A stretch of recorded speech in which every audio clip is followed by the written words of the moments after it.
Brought to you by Your Good, an app that makes you write and perform. Actually, I was asked to sing a song, but I refused. Because normally I don't sing, because I don't sing normally. वैसे तो बंदे में संगीत की talent है, ये बात पहले से पक्की थी। वैसे तो बंदे में संगीत की टैलेंट है, ये बात पहले से पक्की थी। इसीलिए मेरे और रफी के बीच का गैप भरने के लिए म्यूजिक की टीचर भी रखी थी। वो टीचर मुझे संगीत सिखाते सिखाते कहीं और भटक गई और मेरी आवाज रफी ना होकर रफ बनकर अटक गई।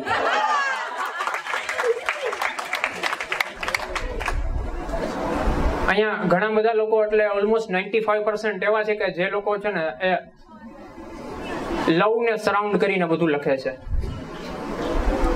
એટલે હું હમણાં છે ને મારી કોલેજમાં ગયો હતો જૂના દિવસો યાદ કરવા માટે। મને તો એવું છે કે અમુક જણાનો છે ને શુક્ર નબળો હોય, એને ક્યારેય છે ને સ્ત્રીનું સુખ જ ના મળે।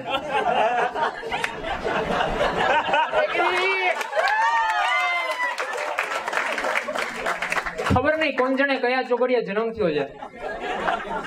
ભગવાને પાતળોય બનાવ્યો છે ને કાળોય બનાવ્યો છે। હમણાં એક વખત કાળા કપડા પહેરીને કાલાવા રોડ ઉપર જતો એક જણો કે નાગો હું આટા મારે। So the thing is that colour જ એવો છે। તો અરે તમે એ ક્યાં વાત કરો છો? શિયાળામાં મારા શરીર ઉપર ભારત માતા કી જય લખી શકો તમે। તો આ સિચ્યુએશનમાં માણસ શું કરે? પણ એવું નથી, we are not suffering from malnutrition, એવું નથી। તમને એવું હોય કે આ કુપોષણથી પીડિત બાળક છે ને, આવું નથી। મારા ફેમિલીમાં હેરિડિટીમાં છે આ બધું। એટલે 2 સીટર બાઇકમાં અમે લોકો 3 જણા જાય અને તોય ચોથાની જગ્યા વધે છે।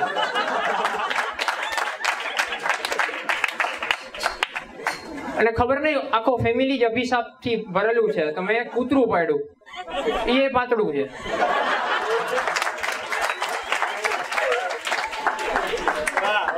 હા ભૂખ લાગી 3 ટાઈમ ખાઈ જાય પેડિગ્રી, પણ એ આમ જ છે। તો આ સિચ્યુએશન છે મારી। તો હમણાં મેરેજની સિઝન છે ને બહુ હતી, અને દરેક માણસની લાઈફમાં કંઈક ને કંઈક ફોબિયા હોય। કોઈને ઊંચાઈથી ડર લાગે, કોઈને પાણીથી લાગે, મને આધેડ ઉંમરની બાયુથી બહુ ડર લાગે। કારણ કે 35 વર્ષથી ઉપરની અને 50 વર્ષથી નીચેની બાયુ જે જળ જેવી હોય ને એવું કોઈ ન હોય। પ્રોબ્લેમ એ થાય મારું ફેમિલી બહુ મોટું છે, એટલે કાકી ને મામી ને માસી ને એટલા બધા છે ને, અને બધાના શરીર જોવો ને તો અવાવરું કુવામાં જે પીપળો ફાટી નીકળો હોય ને। હવે આ લોકોને ડીજે વાગે, બામ્બુ બીટ્સ વાગે, ચલતી વાગે, દોઢિયું વાગે, કાંઈ પણ વાગે, એને 2 જણા હાથ પકડીને આમ જ કરવું હોય।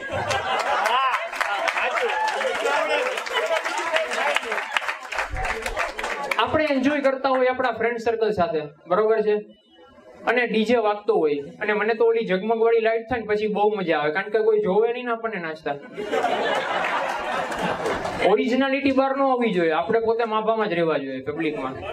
તો એમાં ખબર નહીં આપણે ક્યાંકથી નાચતા હોય તો આપણા કાકી આમ આવીને પકડી જાય।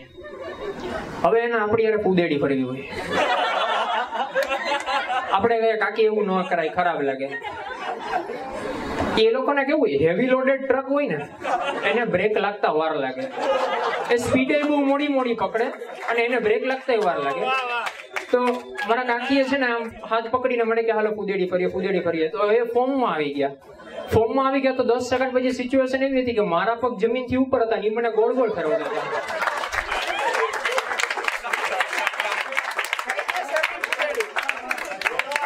હવે એ મને કે રવિવારે રજામાં મને એક્ટિવા શીખવાડ।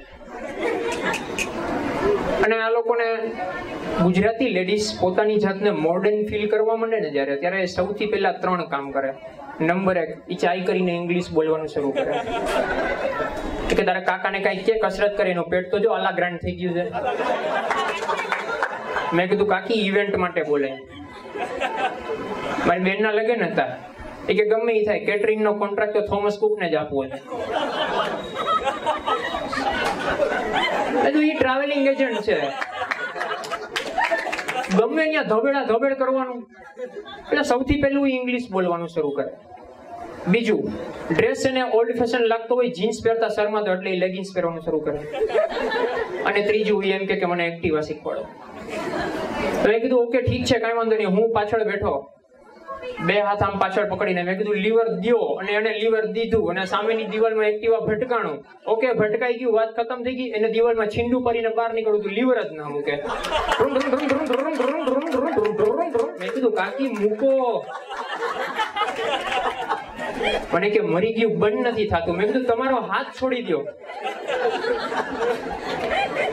બાજુમાં એક જણો ઉભો હતો, એને ગાળું દેવા માંડ્યા કારણ વગર. કે તારા બાપને લઈ જાય બાવન, તારી ફઈ વગાડે બાવન.